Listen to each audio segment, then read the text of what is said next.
ವಿಶೇಷ ಕಾರ್ಯಕ್ರಮಕ್ಕೆ ತಮ್ಮೆಲ್ಲರಿಗೂ ಆದರದ ಸ್ವಾಗತ. ನಾನು ರಂಗನಾಥ್ ಭಾರದ್ವಾಜ್. ಇಡೀ ದೇಶದಲ್ಲಿ ಒಂದು ಸಂಭ್ರಮ ಸಡಗರ ಕಳೆ ಕಟ್ಟಿಬಿಟ್ಟಿದೆ.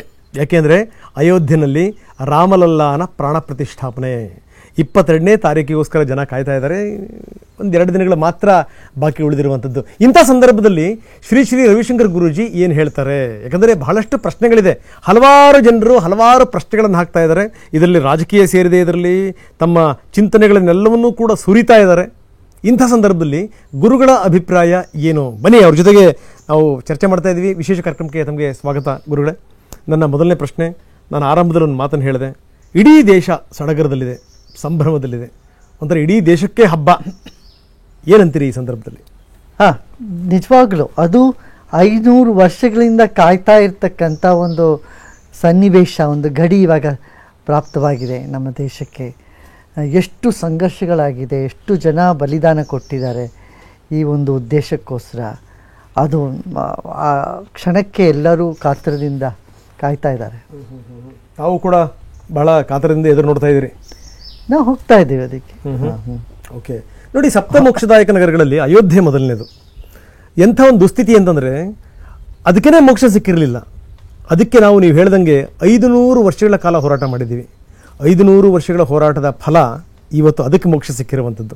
ಇಂಥ ಸಂದರ್ಭದಲ್ಲಿ ತಾವೇನು ಹೇಳ್ತೀರಿ? ಆ ಸ್ಥಾನವನ್ನು ಇವಾಗ ಎಷ್ಟು ಸುಂದರವಾಗಿ ಮಾಡಿದ್ದಾರೆ.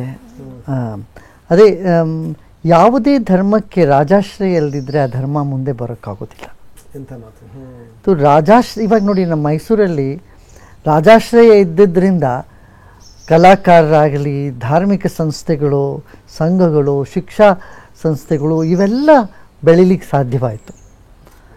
ಹಿಂದೆ ಕೂಡ ನಮ್ಮ ದೇಶದಲ್ಲಿ ರಾಜಾಶ್ರಯ ಕೊಟ್ಟಿದ್ದರಿಂದನೇ ಜೈನ ಪರಂಪರೆ ಚೆನ್ನಾಗಾಯಿತು, ಬೌದ್ಧ ಪರಂಪರೆ ಚೆನ್ನಾಗಾಯಿತು. ಹಾಗೆ ಭಾರತದ ಪ್ರತಿಯೊಬ್ಬರ ಒಂದು ಜೀವನದಲ್ಲೂ ಹಾಸು ಹೊಕ್ಕಾಗಿರ್ತಕ್ಕಂಥ ರಾಮಾಯಣ, ಮಹಾಭಾರತ ಇವೆರಡು ಗ್ರಂಥಗಳು ಭಾರತಕ್ಕೆ ಅಲ್ಲ, ಇಡೀ ಪ್ರಪಂಚದಲ್ಲಿ ಇರ್ತಕ್ಕಂಥ ಎಲ್ಲ ಸನಾತನರಿಗೂ, ಹಿಂದೂಗಳಿಗೂ ಆ ಒಂದು ಮುಖ್ಯವಾದ ಕ್ಷೇತ್ರವು ಇವತ್ತು ಕಂಗೊಳಿಸ್ತಾ ಇದೆ ಅನ್ನೋದು ಬಹಳ ಹೆಮ್ಮೆಯ ವಿಷಯ.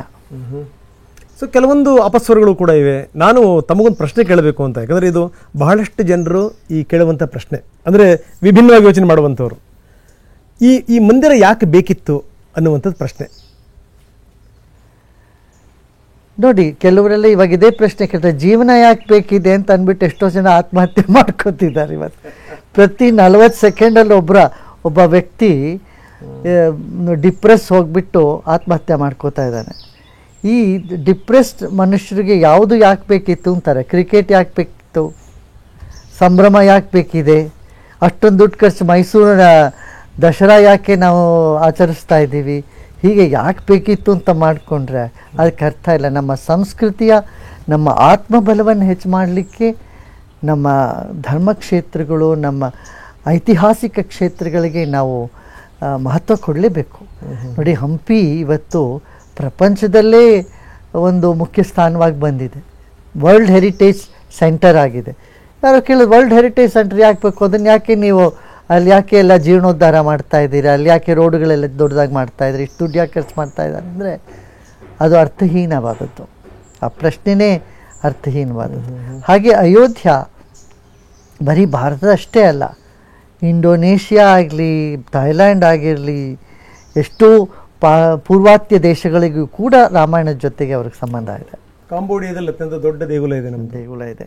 ಹಾಗಿರ್ಬೇಕಾದ್ರೆ ನಮ್ಮ ಅಯೋಧ್ಯ ಚಿಕ್ಕ ಚಿಕ್ಕ ಗಲ್ಲಿಗಳು, ಅಲ್ಲಿರ್ತಕ್ಕಂಥ ದುರ್ಗಂಧ, ಈ ಥರ ಎಲ್ಲ ಕೂಡಿರ್ತಕ್ಕಂಥ ಒಂದು ಚಿಕ್ಕ ಒಂದು ಹಳ್ಳಿಗೂ ಇದಾಗಿರ್ತಕ್ಕಂಥ ಒಂದು ಕ್ಷೇತ್ರವು ಇವತ್ತು ಕಂಗೊಳಿಸ್ತಾ ಇದೆ ಅಂತಂದರೆ ಸರ್ಕಾರದ ಸಹಯೋಗ ಇಲ್ಲದಿದ್ರೆ ಆಗೋದಿಲ್ಲ ಅದು. ಸೊ ಇಷ್ಟೆಲ್ಲ ಗೊತ್ತಿದ್ದು ಕೂಡ ತಾವೊಂದು ಮಾತನ್ನು ಹೇಳಿದ್ರಿ, ಏನಂದರೆ ಒಂದು ಮಾತಿದೆ, ಈ ನಾನಿಲ್ಲದ ವಿಶ್ವ ಏನಾದರೂ ಏನಂತೆ ಅನ್ನುವಂಥ ಒಂದು ಮಾತಿದೆ. ಕೆಲ ಜನಗಳದ್ದು ಆ ರೀತಿಯ ಮನೋಭಾವನೆ. ಅಂದರೆ ಇದು ಯಾಕೆ ಬೇಕು, ಏನು ಎತ್ತ, ಇವೆಲ್ಲ ಪ್ರಶ್ನೆಗಳನ್ನು ಹಾಕ್ತಾರೆ. ಆದರೆ ದುರದೃಷ್ಟಕರ ಸಂಗತಿ ಅಂತಂದರೆ ಇವು ನಮ್ಮಲ್ಲಿ ಮಾತ್ರ ಅಂತ ಜನಗಳಿದ್ದಾರೆ ಅಂತ ಅನಿಸ್ಬಿಡುತ್ತೆ ಕೆಲವೊಂದು ಸಂದರ್ಭಗಳಲ್ಲಿ. It's very unfortunate. ಅಲ್ಲ, ಇದು ಯಾಕೆ ಬೇಕು ಅನ್ನೋ ಪ್ರಶ್ನೆ ಕರೆಕ್ಟು.